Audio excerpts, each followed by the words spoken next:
Halo, selamat pagi saudara, senang sekali saya Deborah Tanya dapat menyapa Anda dalam Ruang Publik KBR yang pagi hari ini dipersembahkan oleh NLR Indonesia. Dan kita akan berbincang tentang tema pagi hari ini, Sasakawa Health Foundations dan Kusta di Indonesia. Saudara, kasus baru kusta di Indonesia ini mengalami stagnasi selama 10 tahun terakhir dengan jumlah mencapai 18.000 kasus. Hal ini menjadikan Indonesia sebagai negara dengan tingkat kasus kusta tertinggi ketiga di dunia setelah India dan juga Brasil. Kusta merupakan salah satu penyakit yang bisa menimbulkan disabilitas. Pada tahun 2017 yang lalu, angka disabilitas akibat kusta masih mencapai 6,6 orang per 1 juta penduduk. Padahal, pemerintah memiliki target angka disabilitas kusta kurang dari 1 orang per 1 juta penduduk. Ini menunjukkan masih adanya masalah dalam penanganan kusta di Indonesia. Salah satunya terkait sosialisasi tentang apa itu kusta dan apa dampaknya bila penyakit ini terlambat untuk ditangani. Selain itu, kusta juga termasuk penyakit yang mudah menular bila tidak segera ditangani. Di tahun 2021 yang lalu, dilaporkan adanya peningkatan jumlah pasien kusta baru secara global, yaitu sebanyak lebih dari 140.000 pasien. Nah, hal ini menandakan bahwa kegiatan pengendalian kusta telah dilanjutkan atau diperkuat setelah dampak COVID-19 mereda. Meski demikian, jumlah pasien baru yang tercatat saat ini masih lebih rendah dibandingkan sebelum pandemi COVID-19 yang mencapai sekitar 200.000 kasus. Hal ini mengindikasikan adanya keterlambatan dalam penemuan dan pengobatan kusta. Nah, dalam rangka meningkatkan kesadaran kolektif mengenai kusta, acara talk show Suara untuk Indonesia Bebas Kusta yang diselenggarakan pada bulan Juli 2023 bertepatan dengan kunjungan dan diskusi Sasakawa Health Foundation, salah satu donor potensial yang dihubungi oleh NLR SHF ini sedang mengunjungi proyek PEP++ NLR Indonesia di Jakarta dan juga Jawa Timur. Ini untuk mempelajari bagaimana NLR Indonesia mengelola program PEP++ dan program kusta lainnya di Indonesia. Seperti apa sih program dari Sasakawa Health Foundation ini lebih lanjut dalam menangani kusta di Indonesia? Kita akan membahasnya secara lebih mendalam di Ruang Publik KBR, Suara untuk Indonesia Bebas Kusta SUKA, yang bisa Anda simak di 105 radio jaringan KBR seluruh Indonesia, tersebar dari Aceh hingga Papua, dan untuk Anda yang berada di Jakarta dapat mendengarkan kami di 104,2 MS3 FM. Dan Deborah mengingatkan bahwa siaran ini merupakan siaran tunda, jadi kami tidak membuka live interaktif, telepon maupun komentar di YouTube Berita KBR. Dan kami juga mengajak teman-teman disabilitas dan OYPMK untuk turut menyimak talk show kita pada pagi hari ini. Baik, saudara, Ruang Publik pagi hari ini sudah kedatangan ketiga narasumber kita yang saya akan sapa satu persatu. Yang pertama ada Miss Aya Tobiki selaku Chief Program Officer Hansen's Disease Program Sasakawa Health Foundation, dan kemudian ada Bapak Asken Sinaga selaku Executive Director NLR Indonesia, dan kemudian ada juga Mas Ardi Yansyah selaku OYPMK dan Ketua Permata Bulukumba. Selamat pagi Miss Aya, good morning Miss Aya, Pak Asken dan juga Mas Ardi, selamat pagi. Apa kabar? How are you? Okay. Terima kasih sudah hadir dalam Ruang Publik KBR pagi hari ini, dan kita akan berbincang tentang tema Sasakawa Health Foundations dan kusta di Indonesia. First, I will ask to Miss Aya. Okay, first, can you explain about Sasakawa Foundation? What is it? Thank you very much for the question. And our foundation our foundation is a Japanese non-governmental non-profit organization and located in Tokyo, but we work for the other countries as well in the world. Oke, jadi Sasakawa Foundation ini berasal dari Jepang dan nanti kita juga akan bertanya-tanya tentang visi misinya. And the next question for you, Miss Aya, what scope does Sasakawa Foundation work in? Thank you very much for the question. And we are working for the leprosy as well as community health in Japan, and also other activities as well, which is based on the nasal eyes. So mainly 3 areas we are working. Oke, tadi Miss Aya bilang kalau Sasakawa Foundation ini bergerak di bidang, ada juga mencakup ke bidang kusta seperti itu, leprosy. Then you mentioned 3 pillars, something like that. Can you explain the 3 pillars? What is that? Thank you very much. The third one is just only the needs basis. This is not a consistent area. So I would like to explain the first one most. The first one is leprosy, and the second one is community health. And the community health program is implemented only in Japan. So I would like to explain now for leprosy program. As for leprosy program, we have 3 pillars. The first one is tackling disease, which is the approach of the public health we are applying. And second one is eliminate discrimination. And the third one is the preserving history, leprosy history. That's our 3 pillars of the activities. Baik, tadi Miss Aya menjelaskan bahwa fokusnya untuk Miss Aya datang ke Indonesia ini adalah untuk membahas atau mencegah penyebaran dari penyakit kusta dan juga agar kusta ini benar-benar tereliminasi ya dari Indonesia bahkan dari seluruh dunia. Oke, ada poin silakan. yang 3 pilar boleh ya? Ya silakan Pak Askan. Jadi ada 3 pilar yang disampaikan oleh Miss Aya di Sasakawa Foundation itu. Ada tackling leprosy, itu mengatasi masalah kusta. Tapi yang kedua tadi dia sebut menghilangkan diskriminasi. Yang ketiga itu memelihara sejarah, history, preserving history, sejarah tentang riwayat tentang penanganan kusta. Jadi 3 itu yang dia sebut tadi. Ya, makasih.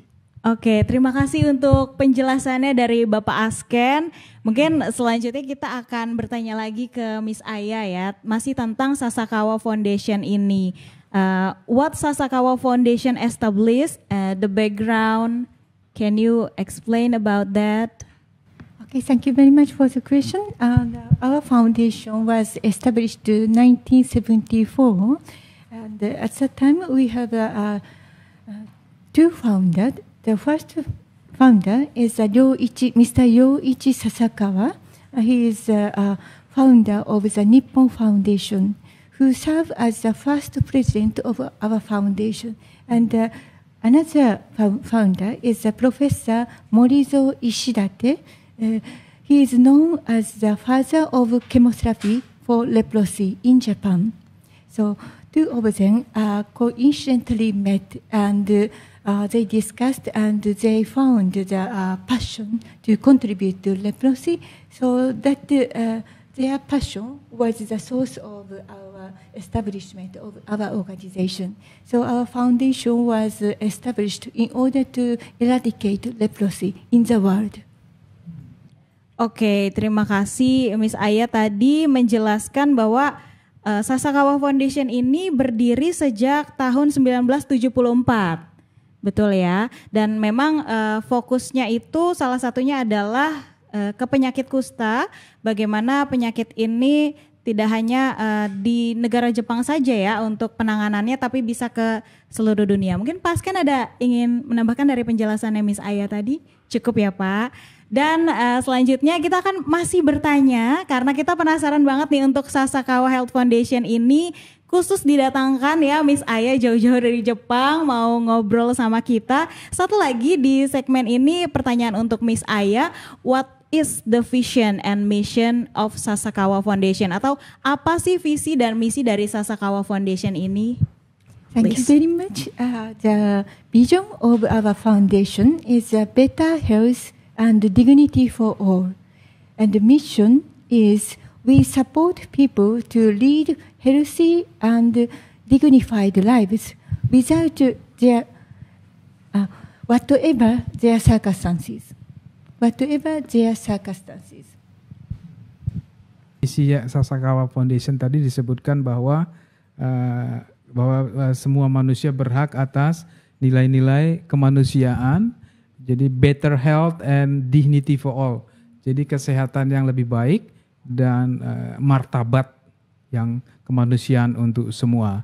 Dan misinya, the mission, mereka mendukung atau memberi dukungan kepada orang-orang untuk meningkatkan kesehatan dan mengembalikan martabat manusia apapun kondisi mereka, in any circumstances. Jadi apapun kondisi manusia, mereka memiliki martabat yang sama. Jadi itu misi dan visi Sasakawa Foundation. Ya.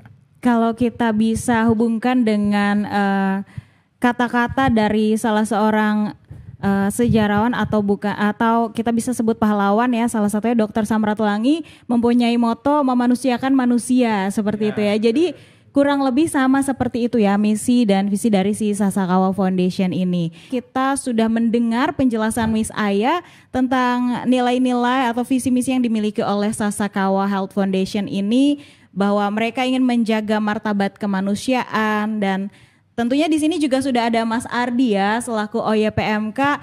Ini tadi kan kita membahas juga memanusiakan manusia. Sebagai OYPMK, apakah Mas Ardi pernah mengalami nih di lapangan ketika Mas Ardi tahu Mas Ardi itu pernah mengalami kusta, bagaimana sikap orang-orang di sekeliling Mas Ardi waktu itu?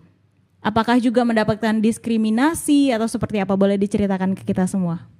Iya, terima kasih Mbak Deborah.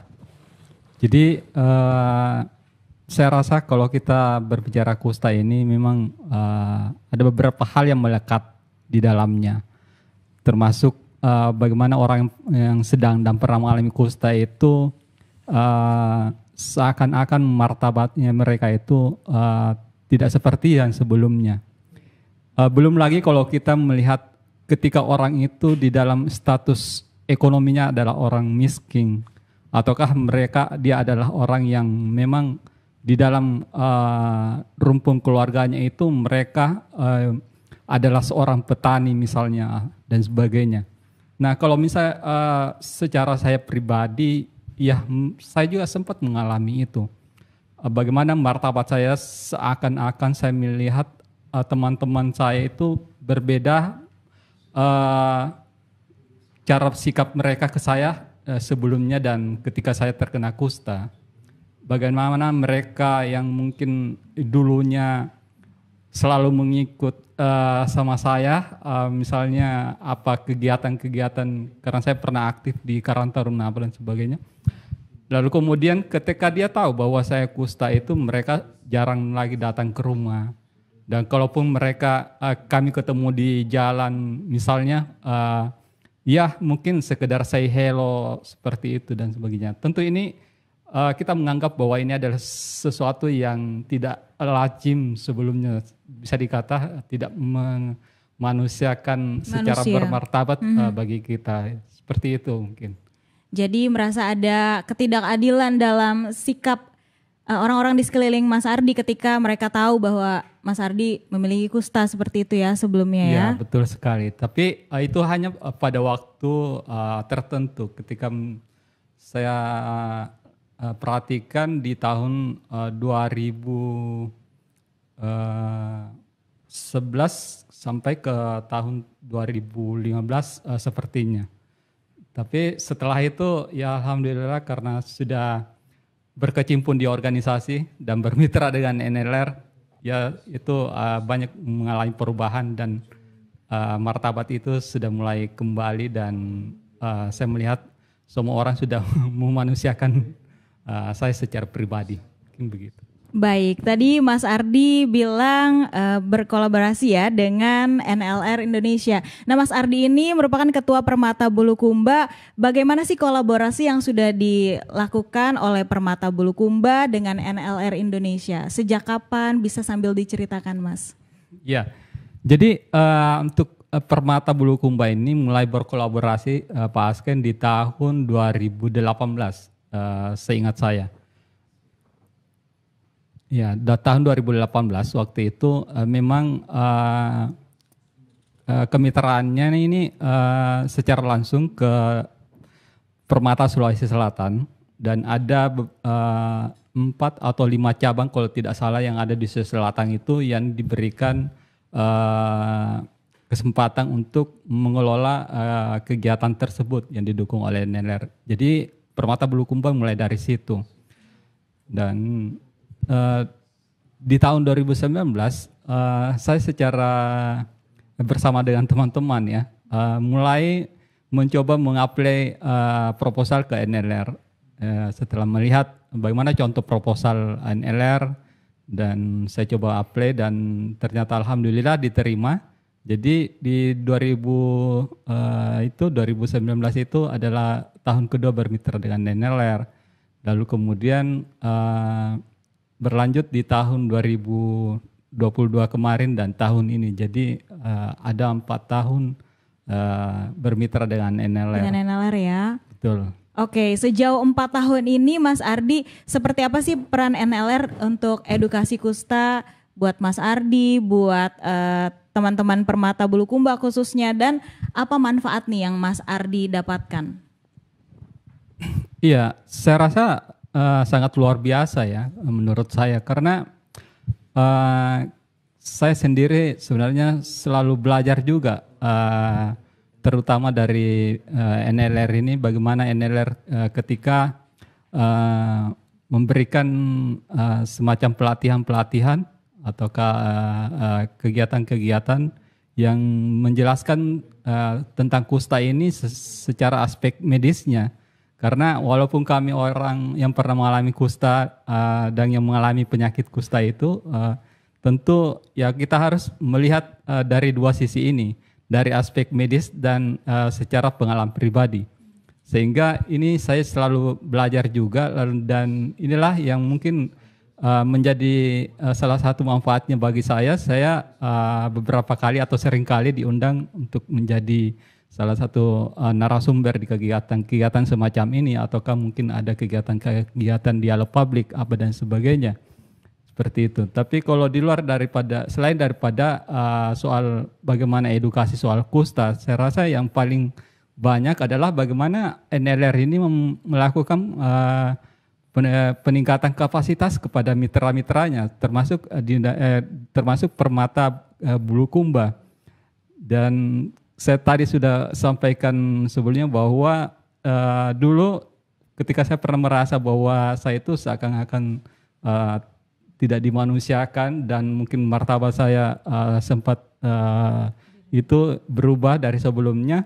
Nah, inilah yang sebenarnya menjadi salah satu pendukung bagi saya, bagaimana saya kembali dimanusiakan dan martabat saya kembali, terutama di keluarga. Karena saya ingin sampaikan bahwa secara pengalaman pribadi itu saya tidak mendapatkan semacam stigma diskriminasi yang luar biasa dari teman-teman atau siapapun di luar dari keluarga. Tetapi justru sebenarnya yang saya dapatkan itu stigma dan diskriminasi itu ada di lingkaran keluarga itu, khususnya di maksudnya bapak, ibu, dan saudara ya. Tapi kalau di luar dari sepupu, tante apa ya tidak seperti itu. Dan alhamdulillah ini yang membuat saya bisa keluar dari self stigma saya sampai bisa seperti ini. Sampai bisa kembali lagi percaya diri dan bisa berkarya ya Mas Ardi ya. Dan luar biasa. Ngomong-ngomong, Mas Ardi juga langsung terbang ya dari Bulukumba ke Jakarta untuk acara kita pada hari ini. Baik saudara, kita akan kembali setelah jeda Miss Aya, Pak Asken dan juga Mas Ardi, kita akan kembali. Kita jeda terlebih dahulu. Nanti di segmen 2 kita akan melanjutkan lagi perbincangan kita. Tetap bersama kami di Ruang Publik KBR.